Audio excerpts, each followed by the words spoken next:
حضرت سیدنا شیخ عبد القادر جیلانی رحمۃ اللہ تعالی علیہ حضور کی امت کے اولیاء کے سرتاج ہیں۔ پہلی امتوں کے جو اولیاء تھے ان کا ذکر بھی قرآن مجید کے اندر موجود ہے۔ اسی وجہ سے کر کے ہر نماز میں جب ہم سورہ فاتحہ شریف پڑھتے ہیں تو انعام یافتہ لوگوں کے نقش قدم پر چلنے کی دعا مانگتے ہیں۔ نماز کی ہر رکعت میں سورہ فاتحہ میں ہم یہ کہتے ہیں اہدنا الصراط المستقیم، اللہ ہمیں سیدھے راستے پر چلا، بولو سارے سیدھے راستے پر چلا۔ اب سیدھا راستہ کیا ہے؟ یہ بھی ہو سکتا تھا صراط اللہ، اللہ کا راستہ، یقیناً اللہ کا راستہ ہی سیدھا ہے، لیکن سورہ فاتحہ شریف میں ہے صراط الذین انعمت علیہم، راستہ ان لوگوں کا جن پر اللہ تو نے اپنا انعام فرمایا ہے۔ اور قرآن حکیم سے پوچھتے ہیں کہ انعام کن لوگوں پر فرمایا ہے، تو قرآن مجید کہتا ہے کہ 4 طبقات پر انعام فرمایا ہے۔ نبیوں پر انعام کیا ہے، صدیقوں پر انعام کیا ہے، شہیدوں پر انعام کیا ہے، اور صالحین یعنی ولیوں پر انعام فرمایا ہے۔ من النبیین والصدیقین والشہداء والصالحین۔ تو صالحین جو ہے نا، صالحین ان کی راہ پر چلنا، ہر نماز کی ہر رکعت میں یہ دعا مانگ رہے ہیں کہ ہمیں نبیوں، صدیقوں، شہیدوں اور ولیوں کے راستے پر چلا۔ اور ان ولیوں میں حضور کی امت میں حضرت سیدنا شیخ عبد القادر جیلانی رحمۃ اللہ علیہ اولیاء کے سردار ہیں، سرتاج ہیں، پیشوا ہیں، مقتدا ہیں۔ اسلام کی تاریخ میں متعدد مرتبہ ایسے سٹیجز آئے ہیں کہ مسلمان سیاسی طور پر زوال پذیر ہوئے ہیں، جس طرح آج صورتحال ہے۔ 53 سے زیادہ انڈیپینڈنٹ مسلم سٹیٹس ہیں ان دا ورلڈ، لیکن نہ کوئی یونٹی ہے، نہ کوئی غیرت ایمانی ہے۔ لوگ غزہ میں ذبح ہو رہے ہیں، دنیا کشمیر میں مسلمانوں کا خون بہایا جا رہا ہے، لیکن اجتماعی طور پر امت مسلمہ زوال کا شکار ہے۔ ایگزیکٹ یہ سچویشن تھی جب سیدنا شیخ عبد القادر جیلانی کی ولادت ہوتی ہے۔ یہ 5ویں صدی ہجری ہے کہ جس میں ہر طرف سے زوال پذیر ہے معاشرہ، اخلاقی قدریں مٹ چکی ہیں، سیاسی انحطاط ہے، علمی زوال ہے۔ ان حالات میں اللہ کی سنت یہ رہی ہے کہ جب بھی اللہ کا دین کمزور ہونے لگتا ہے، اللہ کسی ایسے فرد کا انتخاب کرتا ہے جو اس کی کمزوریوں کو دور کر کے اللہ کے کلمے کو پھر سر بلند کر دیتا ہے۔ 470 یا 71 ہجری میں آپ ایران کے قصبے گیلان میں پیدا ہوئے۔ والد اتنے بڑے ولی اللہ ابو صالح جنگی دوست رحمۃ اللہ علیہ، ایک سیب کی معافی کے لیے 12 سال نوکری کی، اور ماں اتنی ولیہ، اتنی صالحہ کہ زندگی میں کسی غیر محرم کو نہیں دیکھا، کسی گناہ کی طرف چل کر نہیں گئی، کسی غیر محرم سے ان کا رابطہ نہیں ہوا۔ اللہ ان مقدس ہستیوں کے ملاپ سے جو شہزادہ عطا کرتا ہے اس کا نام سیدنا عبد القادر جیلانی ہے۔ رمضان المبارک کا مہینہ ہے، پیدا ہوئے تو دن کے وقت اپنی والدہ کا دودھ نہیں پیتے۔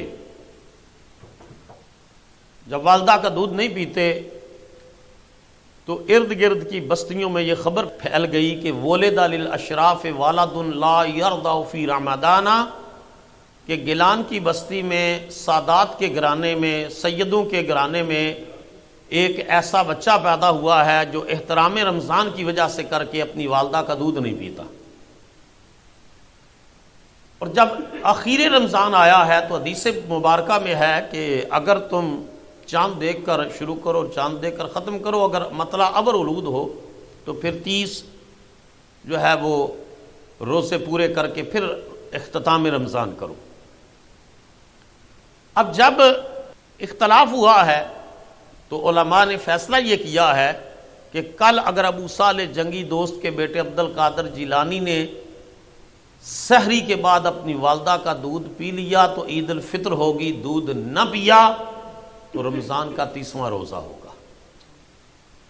تو اس سے آپ اندازہ کریں کہ جن کی ولادت سے قبل خوشخبریاں آ رہی ہیں، اور جو مادر زاد ولی اللہ، پیدائشی ولی اللہ ہیں، پھر بھی ریاضت سے گزرے ہیں، مجاہدے سے گزرے ہیں، پھر بھی اتنی محنت کی ہے کہ ہم آج بھی سوچتے ہیں تو انسان حیران رہ جاتا ہے۔ جب آپ کی ولادت ابھی نہیں ہوئی تو آپ کے والد گرامی ابو صالح جنگی دوست فرماتے ہیں، اور اس بات کو علامہ عبد القادر اربری رحمۃ اللہ علیہ نے اپنی کتاب کے اندر لکھا ہے کہ آپ کے والد فرماتے ہیں کہ مجھے سرکار علیہ السلام کی زیارت نصیب ہوئی، چاروں خلفائے راشدین ساتھ ہیں، اور نبی کریم علیہ السلام نے ارشاد فرمایا یا ابا صالح اعطاک اللہ ابنا هو ولی و محبوبی و محبوب اللہ تعالی سیکون له شان فی الاولیاء والاصحاب کشان بین الانبیاء والرسل، کہ اے ابو صالح اللہ تجھے ایسا بیٹا عطا فرمانے والا ہے جو میرا بھی محبوب ہوگا، میرے رب کا بھی محبوب ہوگا۔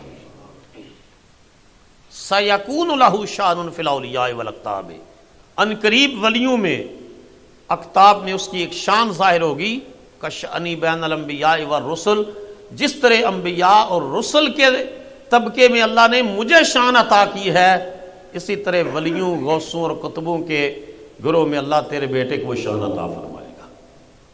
چنانچہ آپ رمضان المبارک میں پیدا ہوئے، عمر مبارک 10 سال تھی تو یتیم ہو گئے، والد کا سایہ سر سے اٹھ گیا۔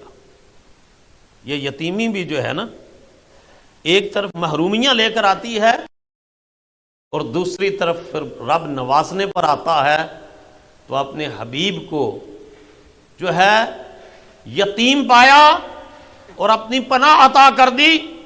رسول اللہ صلی اللہ علیہ وسلم نے تو باپ کو دیکھا بھی نہیں تھا، حضور علیہ الصلوۃ والسلام کو بھی یتیمی ملی، مگر کائنات کے یتیموں کا ملجا اور ماوا بنا دیا۔